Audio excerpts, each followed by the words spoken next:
Talk Data to Me, the podcast, with Rashmi and Avinash from UXLI, breaking down the world of corporate data.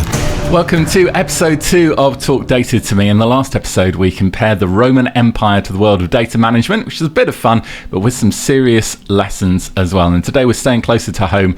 We're talking about the very real data challenges that companies face every single day. Why is it that organizations, despite knowing data is critical, hesitate to adopt newer solutions? And more importantly, how can they overcome those fears without burning through their budgets? And to answer those questions, I'm joined once again by our resident data experts. We've got Avinash and Rashmi. Welcome back, both of you. Thank you, Chris. It's great to be here. Thank you so much, Chris. Excited to see what's there. So is this a conversation that you hear a lot with your clients? Absolutely, yes, that's right. Yes, well, let's get straight into it. Companies know that data is important, but still, many feel like they're drowning. So let's take a live example, especially with one of our customers. They are into manufacturing, right? And when you're talking about manufacturing, you talk about lots about production. So the production data possibly is being stored into different databases like maybe SQL. Their CRM data is maybe sometimes stored into their CRM systems, just like Salesforce. The ERP data could be in financial systems, maybe like Dynamics 365. The other data, the feedback from the customers are in Excel files and things like that. And what happens is when you want a particular insight, the systems do not talk to each other, and I think that's where the actual problems lie. Because when they're not talking to each other, you're not able to get those insights, you're not able to get those reports, and then the senior management has to sit with the numbers, collating that data and get to the insight, and that is not really what we're looking for. No, and that is where you feel like you're drowning. Absolutely. I'll add another example from banking. So one of our mid-sized bank customer had multiple systems. Like Rashmi said, there could be different systems. So in this instance, they had a credit risk, customer onboarding, all of these were in different systems. And regulatory requirements ask you to bring that information together.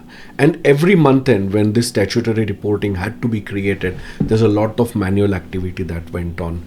Not only was it slow, but it was also error prone. The priorities were not being set right. There's a lot of scrambling going on.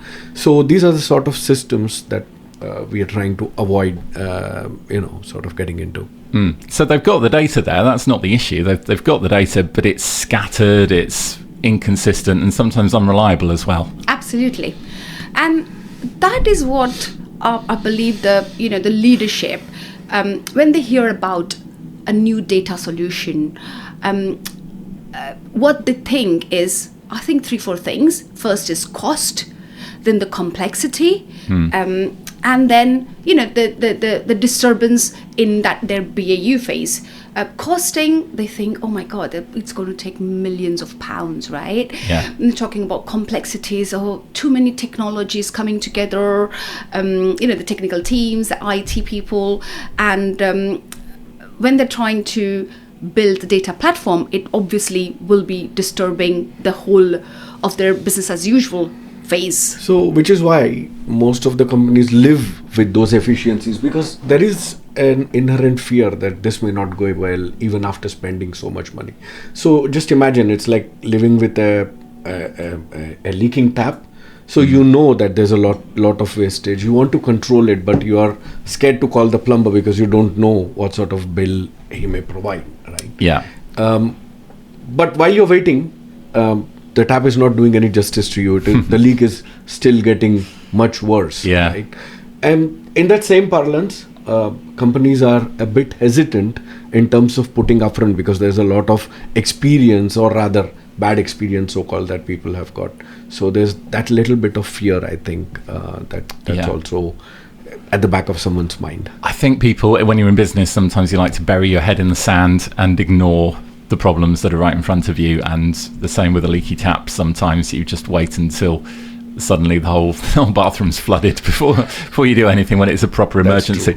Let's unpack that for a bit, though. So what do you think specifically makes companies nervous about adopting modern data platforms? Mainly, I would think there are three things, as I even mentioned before.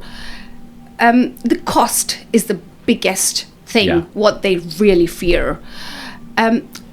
Many of them, they assume that fixing data problems means a multi-million project.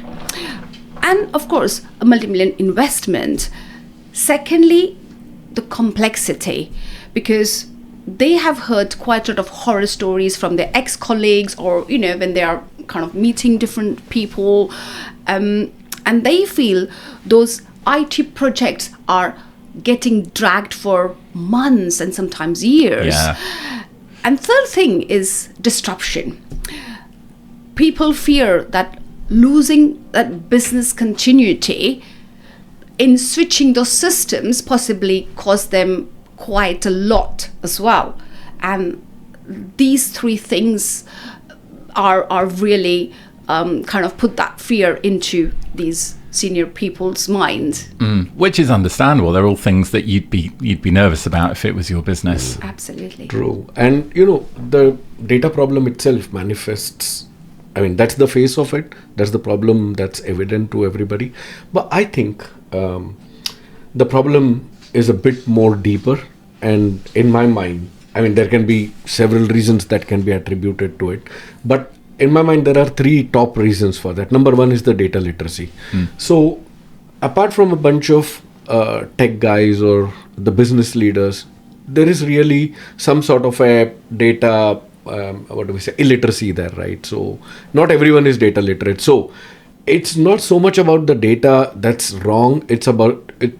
The fear is, I don't know what to do with this data. So, that's sort of the pushback. So rather than, a data platform or a solution being empowering, it becomes more intimidating. That's number one, right?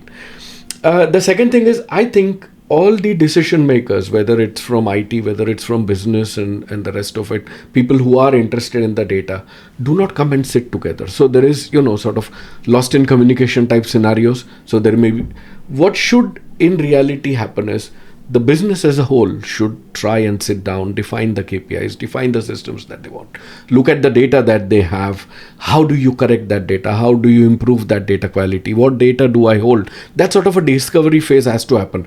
Of course, how do you do this? Because too many heads, too many cooks also spoil the broth. So in the same sense, too many people sitting on a table trying to discuss data problems may again pose a different sort of challenge. So the third thing is, nominate one person as your product owner. So the first thing that organizations need to do, or the primary thing that an organization needs to do, is look at their entire data landscape as a product. Make somebody responsible for that product. In the same way that we have got products, in a manufacturing cycle where somebody may be manufacturing a table or a chair or a car, and there is someone designated to be the owner of that. So in that same way, data has got to be treated like a product. I want these products to be done for finance. I want these products for manufacturing, or I want these products for the shop floor. Whatever the case might be, that singular person is responsible then for making sure that the data is supportive, that the data is there, that can give the relevant KPIs, and that can, add value to what the business is looking for to make informed decisions. Unfortunately, in many cases, such a role does not exist, and it should. Because you see, there is evidence in what I'm saying, because people who have done this, or companies or organizations who have done this, who have nominated a data product person or a manager, whatever you might want to call it, they have seen a lot of success. And the more this gets adopted, that fear is going to diminish, and people are going to become much more data savvy. So what you're saying is, it's not just the technology, actually, it's psychology, and it's the culture of the workplace as well.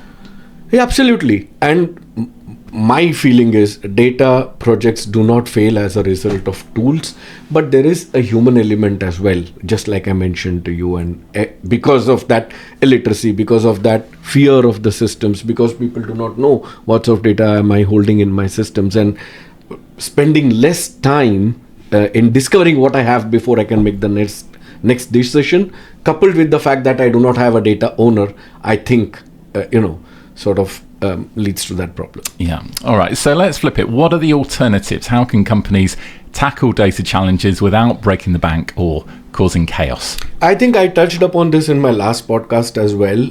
So my advice and what I have seen that has worked in many instances is you start small. You start with the most, complex problem. Take that for instance. Try to resolve that problem. Build it layer by layer rather than a big bang approach. Do not try to create a data warehouse of everything. Make sure that you begin small. Make sure that you have relevant tools that allow you to sort of grow layer by layer. You can build on top of it. Big bang does not work. I mean, we have seen this in the last 30 years of my experience. We have never had success where people have started to sort of design to implement a big data warehouse from the start, right? So we need to make sure that this sort of layer by layer building of the data warehouse is sought after. In one instance, I can remember we did a small program of integrating an ERP for a mid-sized retail customer, right? Now, one of the things we advised early on is to try and make them understand that starting small will lead to much successes. So we then created a single dashboard for an ERP, combining the data from an ERP with a marketing campaign. And that success gave a lot of confidence, not only to the IT guys, not only to the businesses, but also it led to, an overall gain in confidence. Rather than doing a big program over 2 years, we broke the program down into smaller chunks and saw the success. Rashmi, what do you think? Yeah, I think that's where XLI comes in. Rather than building the data management platform in a traditional way, where you spend quite a lot of money, you are, months just setting up the pipelines, modeling your data. XLI can connect to your ERP systems, your CRM systems, can take the data from different databases, work with your flat files, literally with a drag and drop simplicity, where you can get faster insights at a fraction of the cost. So you don't really have to spend quite a lot of money. Let's stick to the example of the manufacturing, what I mentioned earlier. So predictive analysis or predictive maintenance analysis usually needs that heavy IT efforts. They need team of data scientists. They need, the custom models, integrations. With XLI, machine logs, downtime data, and production schedules can be integrated quickly so that you can start identifying which machines are at low risk or which machine is going to be failing without investing a huge data science team upfront. So you actually know the life of the machine with that predictive analysis. And that is important. Yeah, so it's like replacing the idea of a risky big bang with smaller, safer steps that pay off faster. Absolutely. Exactly. So you evolve rather than revolve everything overnight. And I think it's not just about cost savings. It's also about keeping things simple.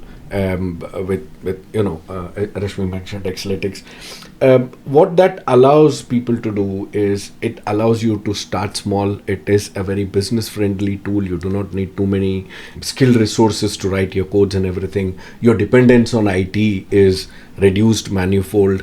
it empowers the business to do their own work, right? So which then means that nothing is lost in translation. I want it in that way, I get it in that way, as opposed to translating my information to be given to a data analyst who will then go and give it to the developer. And by the time what comes back to me probably is not what I wanted in the first place. So, that keeping it simple and building it like one floor after the other, just as we would do in a building, that's the key. Yeah, and I guess it also makes adoption a lot smoother because people can see results that they can understand and use in their day jobs as it's getting adopted. Exactly. So if you're listening to this podcast and if you recognize or if you are in the similar situation, my advice would be literally just pick up that one pain point or challenge you have. Connect to a couple of data sources. Don't try like a big bang, just kind of do a small thing and prove that value. And I believe the rest will flow automatically. Amazing. Well, let's bring this together. So we've seen that companies often live with messy data because they fear change, which will be too painful. But as you both explained, that fear is often bigger than the reality. So by starting small, solving a tangible problem and using modern tools that simplify rather than complicate, companies can manage data challenges without huge costs or disruptions. The real risk isn't trying something new, it's standing still while companies move ahead. Well said, Chris. And there's more good news. Technology has evolved, so the barriers that once existed do not exist anymore. So life is much more simple.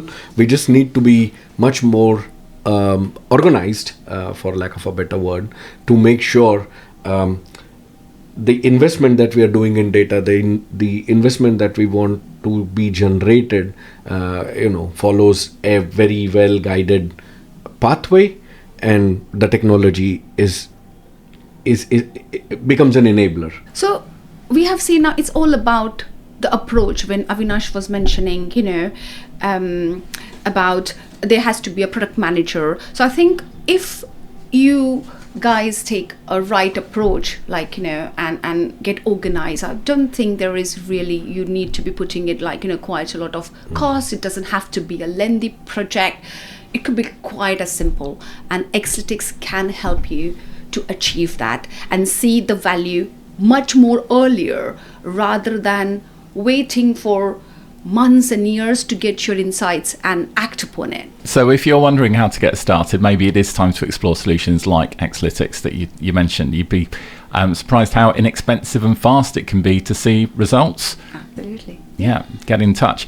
That's actually all for today's episode. Thanks very much to our experts today, Avinash and Rashmi, for sharing their insights. And in our next episode, we're going to be digging into something that's both fun and frustrating.